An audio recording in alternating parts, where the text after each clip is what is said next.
Paz e a graça de Deus esteja com vocês.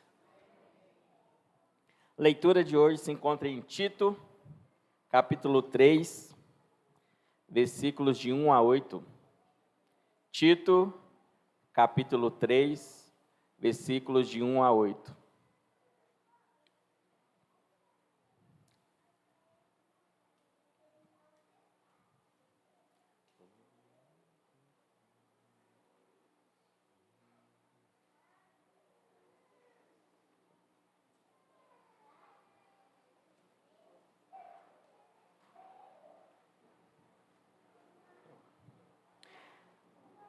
Lembrai-lhes que sejam sujeitos aos governadores e autoridades. Sejam obedientes, estejam preparados para toda boa obra.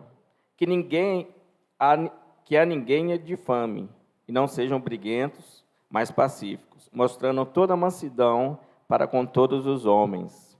Outrora, nós também éramos insensatos, desobedientes, extraviados, servindo a várias paixões e prazeres, vivendo em malícia e inveja, odiosos e odiando-nos uns aos outros. Quando, porém, se manifestou a bondade de Deus, nosso Salvador, e o seu amor para com os homens, não por obras de justiça que houvéssemos feito, mas segundo a sua misericórdia, ele nos salvou mediante a lavagem da regeneração e renovação pelo Espírito Santo, que ele derramou ricamente sobre nós, por meio de Jesus Cristo, nosso Salvador, a fim que, por sua graça, sejamos feitos seus herdeiros, segundo a esperança da vida eterna. Fiel é a palavra, e quero que proclames com firmeza, para que os que creem em Deus procurem aplicar-se às boas obras. Essas coisas são boas e proveitosas aos homens.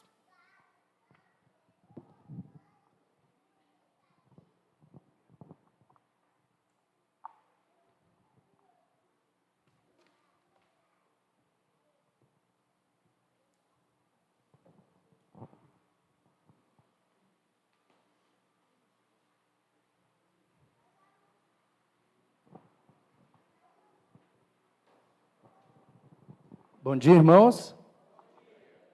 Vou pegar a canetinha aqui.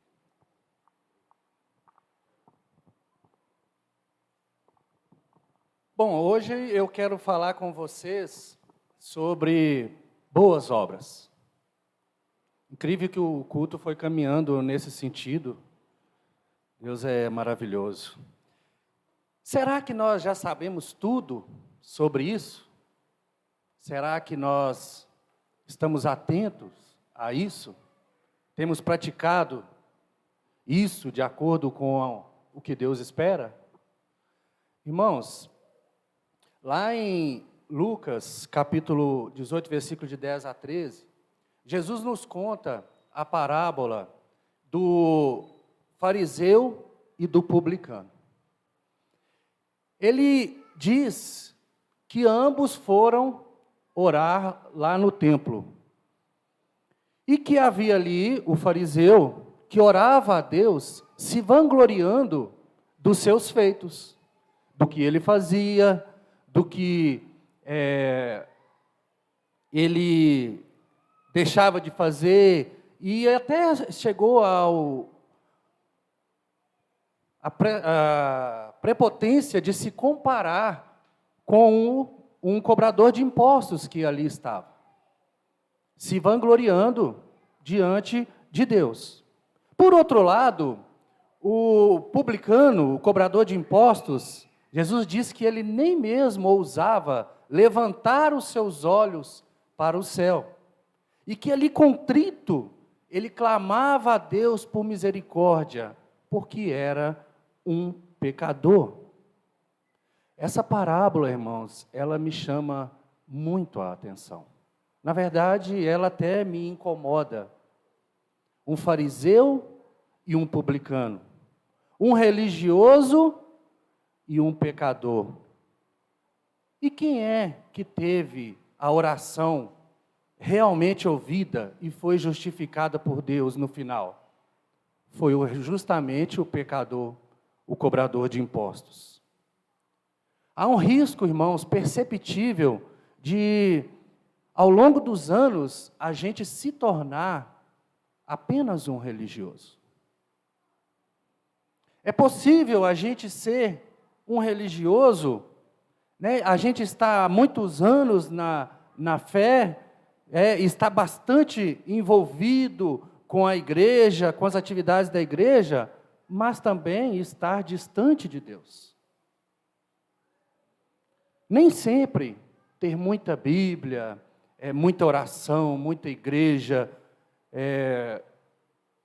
muitos encontros assim, significa ter um coração quebrantado, um coração arrependido, temente a Deus, cheio de graça e de sabedoria.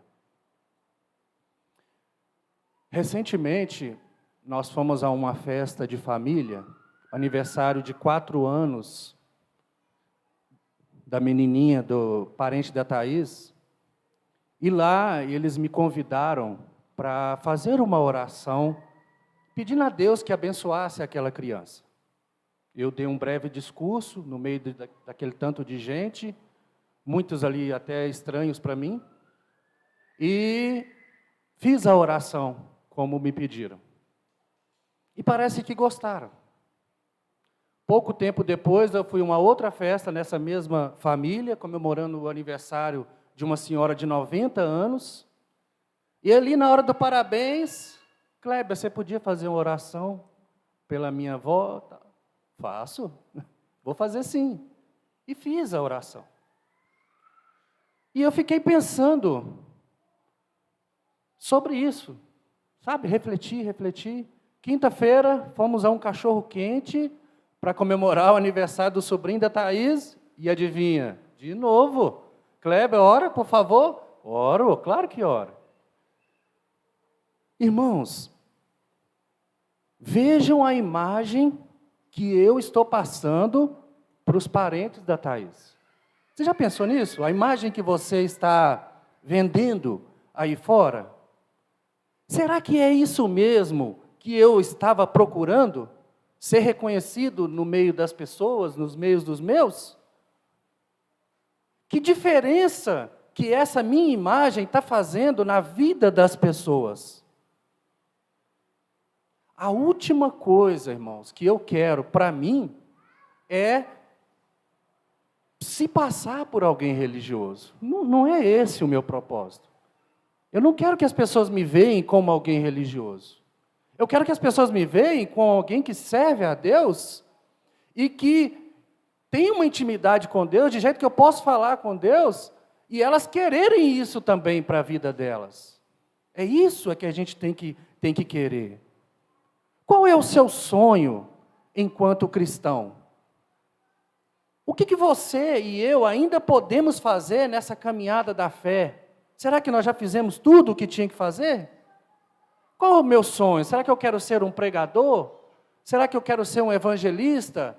Será que eu quero ser um pastor, um pregador, um ministro de louvor, uma diaconisa? Será que eu preciso ou quero exercer alguma função no serviço do reino?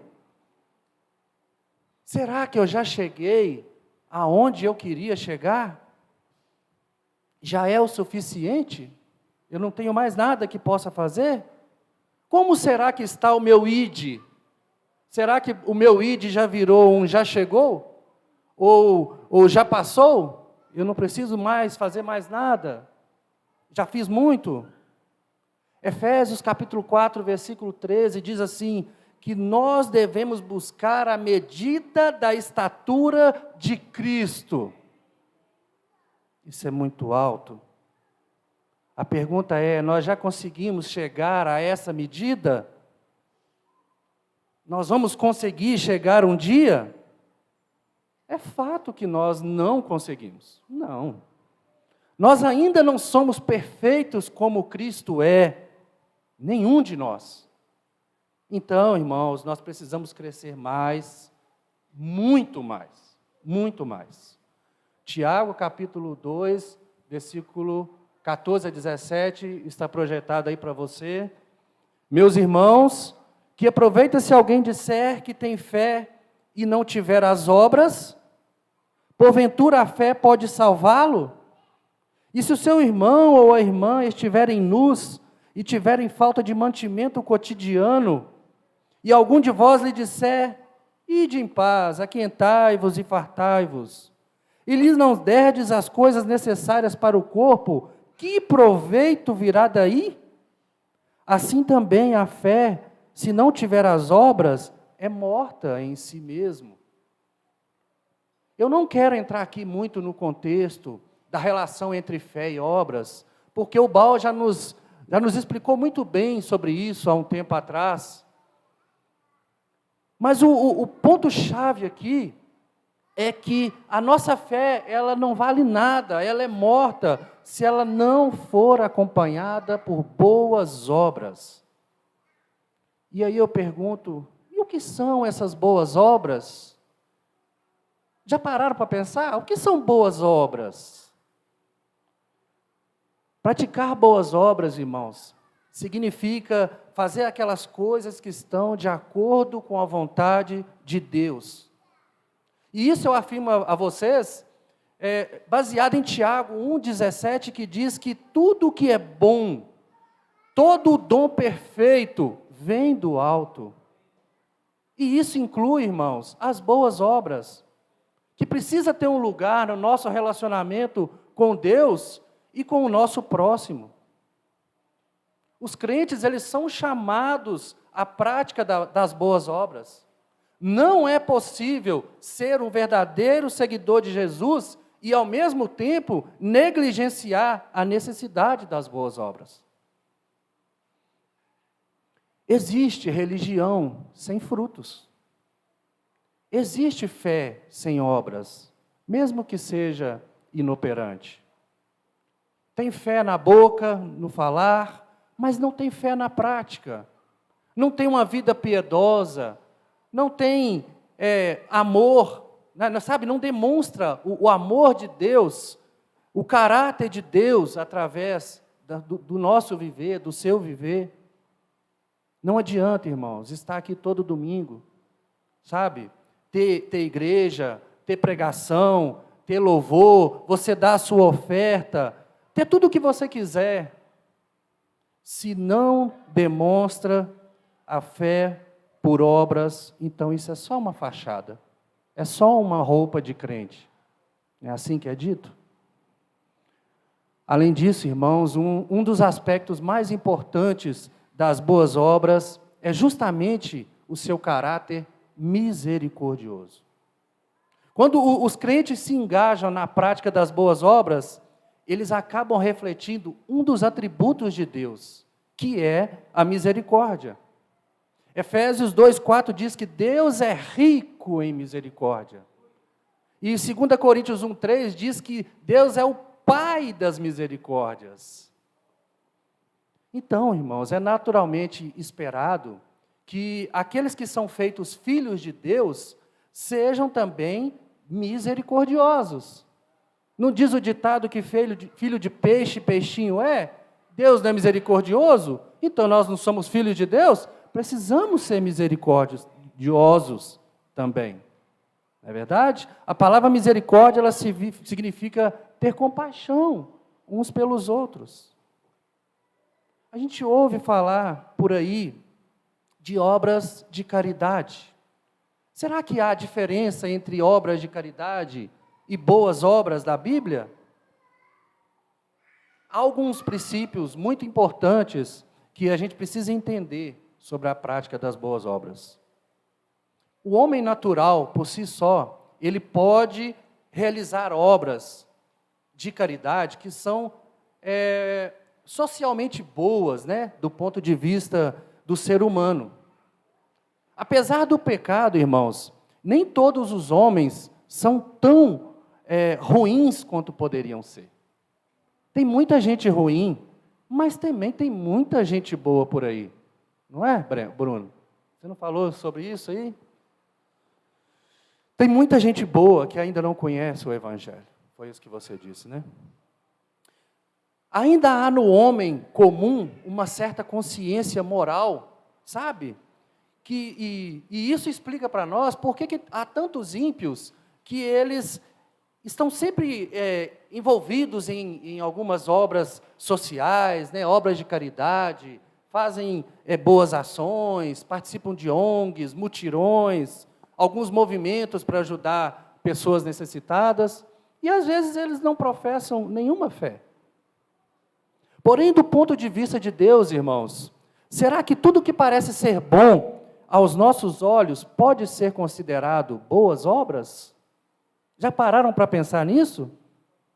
O profeta Isaías, bem antes, ele já disse que as boas ações do homem são como trapos imundos por causa da impureza.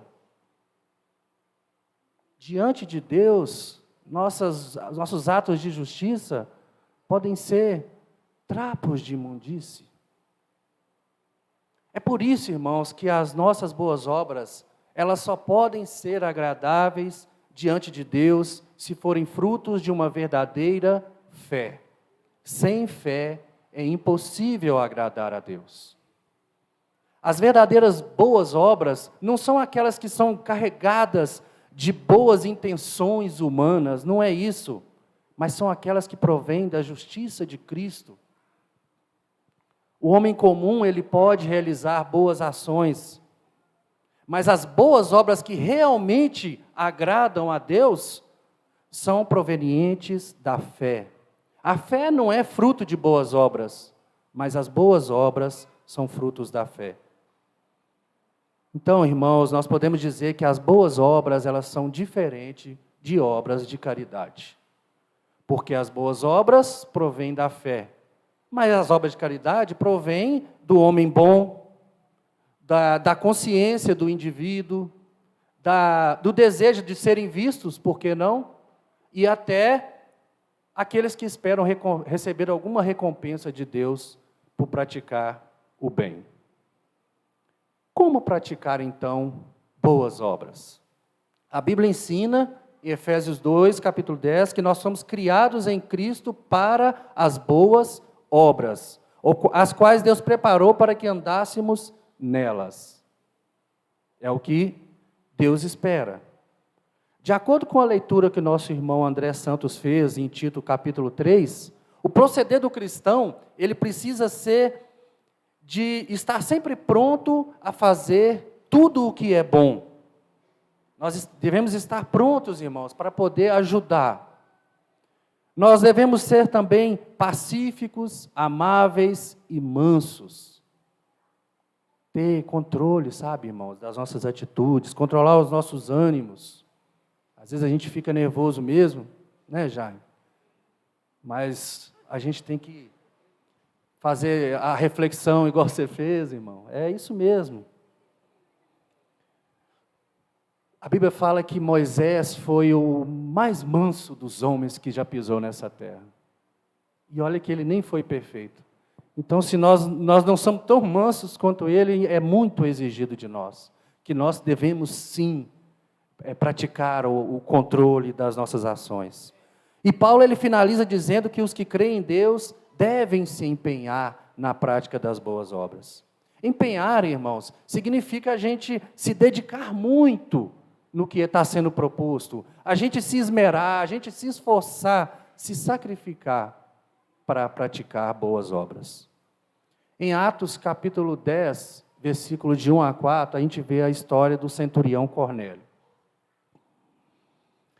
Diz assim: havia em Cesareia um homem chamado Cornélio, centurião do regimento conhecido como italiano. Ele e toda a sua família eram piedosos e tementes a Deus. Dava muitas esmolas ao povo e orava continuamente a Deus. Certo dia, por volta das 3 da tarde, ele teve uma visão. Viu claramente um anjo de Deus que se aproximava dele e dizia: Cornélio. Atemorizado, Cornélio olhou para ele e perguntou: que é, Senhor? O anjo respondeu: suas orações e esmolas subiram como oferta memorial diante de Deus. Cornélio era um gentil. Mas as orações e esmola dele chamaram a atenção de Deus. E a palavra diz que ele não dava apenas esmolas, mas muitas esmolas. E ainda fala que ele orava continuamente, não era esporadicamente. E nós? Será que nós somos um pouquinho, pelo menos, parecido com Cornélio? E a palavra ainda diz que as esmolas de Cornélio chegaram como ofertas a Deus. É fato que dar esmolas, irmãos, é uma obra de caridade, mas que também pode ser uma boa obra se vier da fé que você tem em Deus. E isso chama a atenção de Deus. E isso toca em Deus. Por quê? Porque é um ato de misericórdia. Só, irmãos, qual é a orientação que a gente recebe sobre esmolas? A mídia vira e fala assim, dar esmola só atrapalha. Isso é falado. Então, irmãos, eu falava, então eu não posso dar esmola. Então, deixa eu ajudar, então, uma instituição, uma ONG. Aí eu começo a pesquisar, e aí eu descubro que nessa ONG tem diretores com super salários. E eu falo, poxa, e aí? Eu não devo dar esmola, mas também não vou ajudar, deixar ninguém rico. E o que eu faço diante disso? Aí eu passo a me omitir. Eu não vou ajudar. O que a sociedade fala aí sobre esmolas? Olha, não dê, porque ele vai usar para comprar álcool ou drogas. Não é assim? É difícil, irmãos, porque quem é dependente químico e sofre uma crise de abstinência, essa pessoa pode chegar ao ponto de atentar contra a vida de alguém para poder matar aquele desejo seu de usar o produto. Eles precisam de tratamento, sim. Mas não cabe a mim fazer papel de juiz na vida de ninguém. Será que eu não posso ajudar porque ele é um dependente químico? É você que sabe. E na igreja? Na igreja, o que é dito para nós sobre esmolas? Primeiro, os da fé. Tá certo, é bíblico, é Deus que ensinou. Só que quando a palavra vem primeiro, subtende-se que há segundo, terceiro, quarto. Só que aí quando eu ouço a palavra primeiro, eu paro ali. Não, eu só tenho que fazer para os meus irmãos. E não é isso. Não está escrito unicamente, está escrito primeiro. E aí, diante disso, eu me acomodo. E eu falo, tá bom, o que eu estou fazendo tá bom. As nossas boas obras, elas devem começar com os nossos irmãos da fé. Só que, irmãos, aí, diante disso também, nós temos o outro extremo. Tem aqueles que só querem ajudar os de fora e esquecem dos de dentro da própria casa. A Bíblia diz, o próprio Senhor disse, que tudo o que nós fizermos para atender a necessidade dos pequeninos, os da família da fé, na verdade, nós estamos fazendo para o próprio Senhor. Então, irmãos, já que as nossas ofertas, elas têm o propósito de suprir a necessidade dos santos, logo nós temos que entender que isso não deve nem pode haver necessitados entre nós, de forma alguma. E se você sabe que tem algum necessitado entre nós, então nós precisamos resolver isso. Não pode ficar, porque o propósito da oferta é justamente suprir. E se está suprindo, se a gente entendeu que está sendo suprido esse propósito, então já não seria a hora da gente olhar também para fora? Se eu tenho ofertado generosamente, e eu sei que eu preciso ofertar generosamente, e ainda está me sobrando, porque Deus é muito bom para conosco, então eu preciso olhar lá para fora. Preciso. Atenção, irmãos, para não deixar de ofertar. Uma coisa não substitui a outra. Primeiro Deus, família da fé, né, família física, e depois os demais. Jesus disse que a nossa justiça, ela deve exceder em muito a justiça dos escribas e dos fariseus, e eles davam esmolas. Então, irmãos, a gente precisa resumir, a gente precisa tomar cuidado para a gente não resumir as nossas ações ao ato de dar esmolas. Você pode praticar boas obras sem necessariamente dar esmolas. Um exemplo para isso, Pedro e João. Eles foram, a Bíblia conta lá em, eu não estou conseguindo enxergar direito não, Atos 3, de 1 a 8, que todo dia era colocado um mendigo, né, aleijado na porta do templo, para que ele pudesse pedir esmolas. E aí chegou Pedro e João, Pedro vai e diz assim para ele, olhe para nós. E aí ele olhou e falou, me dei bem, vou ganhar alguma aqui, né? Pedro vira e fala assim, não tenho prata nem ouro, mas o que eu tenho, isto lhe dou. Em nome de Jesus Cristo Nazareno, ande. E aí a Bíblia fala que imediatamente os pés dele se firmaram, os tornozelos ali, e ele foi embora feliz para sua casa? Não, não. Ele foi e entrou lá no templo para adorar, louvar a Deus. Pedro ofereceu muito mais do que esmolas para aquele mendigo. Ele devolveu dignidade para ele. Agora aquele homem podia trabalhar, ele podia viver como um homem comum, ele poderia louvar a Deus lá no templo. A dignidade voltou para aquele homem. E aí ele passou a louvar a Deus.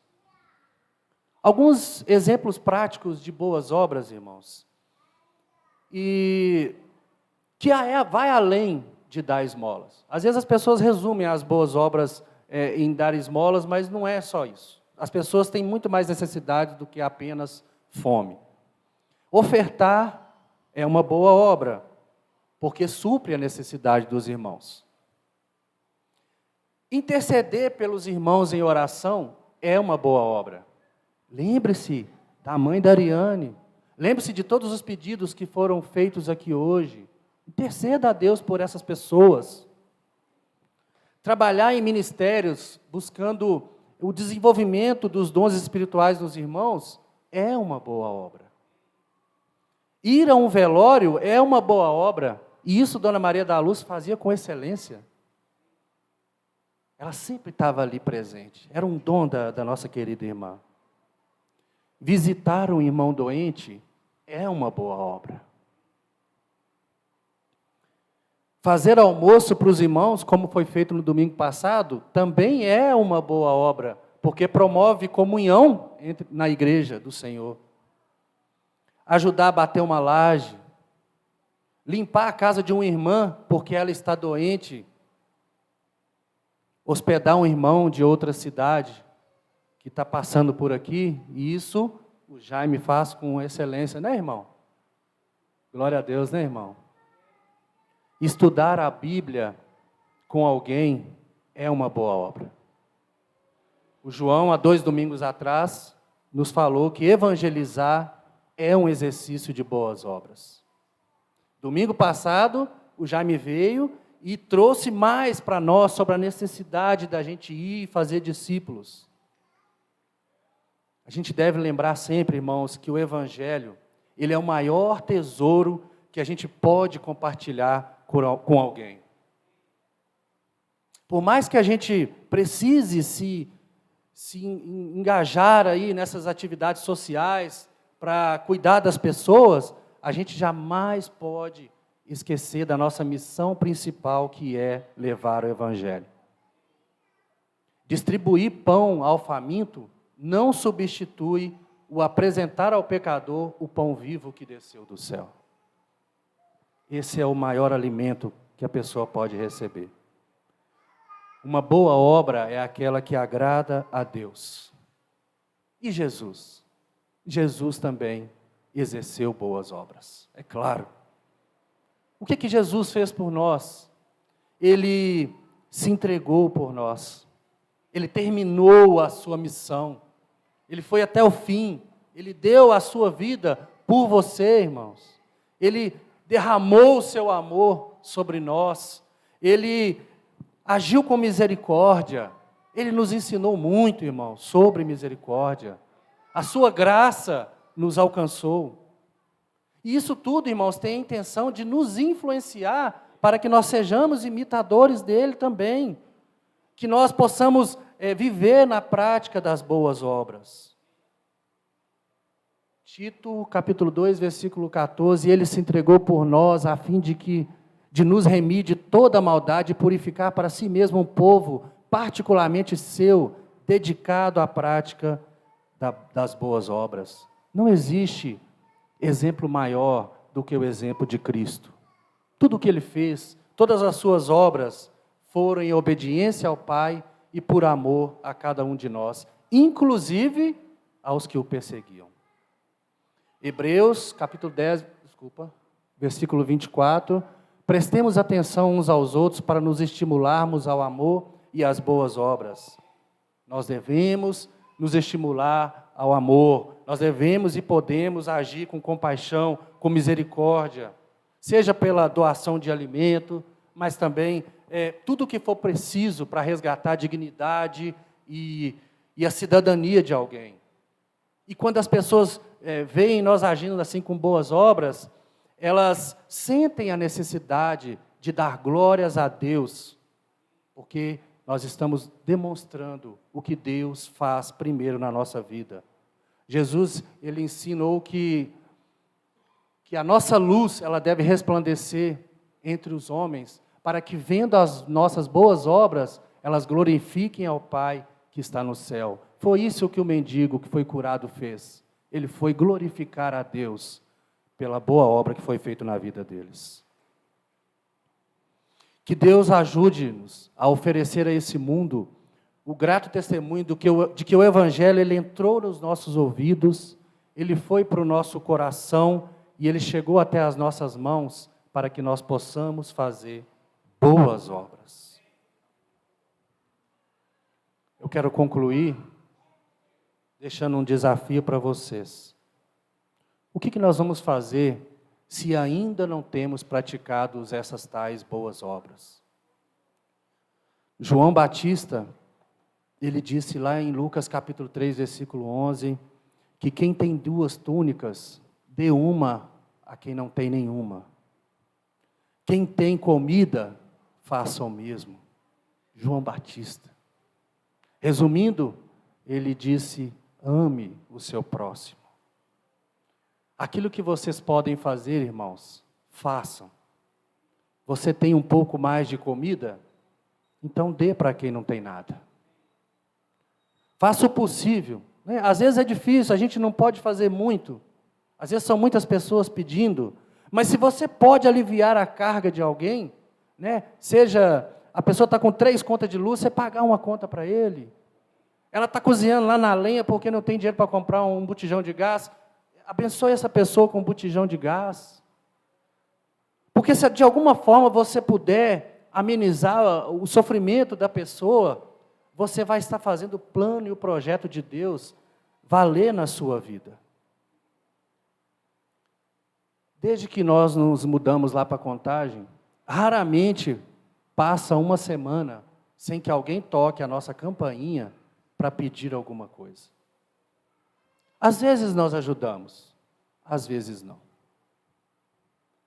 Não passa um dia sequer, e eu acredito que acontece com vocês também, sem que alguém chegue até nós num sinal de trânsito, pedindo ou vendendo alguma coisa. Já pararam para pensar nisso? Às vezes você emenda uns 3 sinais e todos têm gente pedindo alguma coisa. E nisso, a Thaís, ela tem um coração mole. Se depender dela, nós vamos fazer um estoque de balinha e paçoquinha lá em casa. Um dia desse estava chovendo e tinha um rapaz com a água para jogar no para-brisa. ela, ô dó. Né? É um coração assim que está disposto a ajudar, né, irmãos?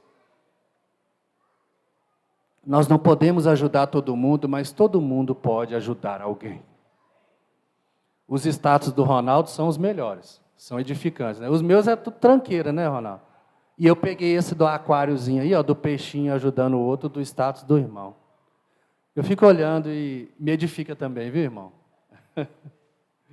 Se todo mundo fizer um pouquinho que seja, já vai estar manifestando o reino de Deus, o coração de Deus, a vontade de Deus e mostrando a sua fé através de obras. Eu não digo que você precisa atender todo mundo, porque senão desse jeito você vai quebrar. Né? Você tem que ter discernimento também. Mas que quando você for tocado pelo Espírito que habita em você, que você ficar condoído de misericórdia por alguém, que você então não deixe de ajudar. Às vezes eu fico observando a pessoa, às vezes eu fico torcendo para ela não chegar até mim, eu confesso. Mas às vezes eu quero ajudar, sabe, uma pessoa assim, meu sinal abre, né, às vezes assim, se você ficou condoído de misericórdia, ajude. Mas também, irmãos, nós devemos ser simples, ser bondosos, ser amorosos, mas também nós temos que ser astutos. Que ninguém faça a gente de bobo. Tem gente fingindo que precisa. Não é verdade? Então, é preciso ajudar quem precisa de verdade. O nosso papel, irmãos, é fazer o melhor com o que Deus colocou na nossa mão. E o que Deus colocou na nossa mão? A nossa família, os nossos vizinhos, o nosso bairro, o nosso trabalho e, ocasionalmente, o necessitado que chega até nós. 2 Coríntios 9:11 diz que nós prosperamos para ser generosos e a nossa generosidade resulte em graças a Deus. O Baltazar usou isso hoje na oferta. Deus nos faz prósperos para que nós possamos ser generosos. Você ganha com uma mão e Deus espera que você dê com duas mãos, que você seja generoso. E qual que é o fim disso? Que isso resulte em graças a Deus. Nós somos instrumentos na mão de Deus para boas obras, a fim de que as pessoas cheguem até Deus arrependidas, conheçam a misericórdia e o amor de Deus, assim como nós já experimentamos e vivemos isso, sabe vocês há quantos anos? Não adianta querer fazer o bem, se de fato nós não estamos fazendo. Não adianta nada querer, se nós não movemos uma palha sequer, para que isso seja possível. Eu quero terminar citando Eclesiastes capítulo 9, versículo 10. Tudo quanto te vier à mão para fazer, faze-o conforme as tuas forças. Porque na sepultura para onde tu vais, não há obra, nem projeto, nem conhecimento, nem sabedoria alguma. Que nossas obras redundem em graças a Deus.